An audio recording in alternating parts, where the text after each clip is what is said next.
Every day, someone somewhere is running a scam to get your hard-earned money. Maybe it's a person you already know, or a stranger calling you on the phone, or finding you on the internet. The Missouri Secretary of State's office is working hard to investigate financial scams and to help protect Missourians from becoming victims.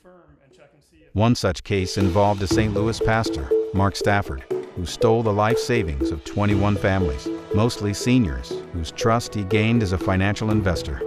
Except that he preached a fast-talking message that his investments were safe. They answered an ad for safe investments and a free dinner. And that got my parents to go, and I asked my mom, "So you had a steak dinner?" She said, "No, it was just spaghetti."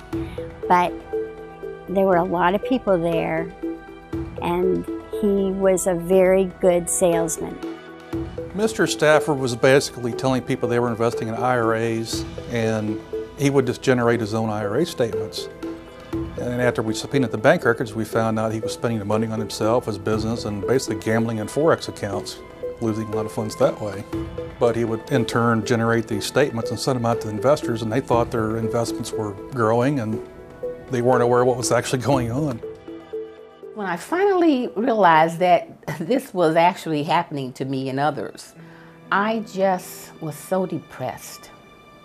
I didn't want to get out of the bed in the mornings. It's kind of like I couldn't escape it. It was always there, just lingering, just there. So it's just been very hard. I've worked for 36 years. I've sacrificed, I've saved, I've always lived on a budget just because I knew that I did want to retire and I did want to have financial security. I wanted to be able to help my sons and maybe help put my granddaughters through college. Oh, I got this great product and I thought about you. I mean, it was... Leroy and Corliss worked hard all of their lives, raising a family and saving money. A retired football coach, Leroy could judge a person's character pretty quickly. But he says that he let his guard down with Mr. Stafford and didn't listen to his gut instincts. When we started off, it was good. But when it started to sour, we didn't investigate it more. We didn't do our due diligence.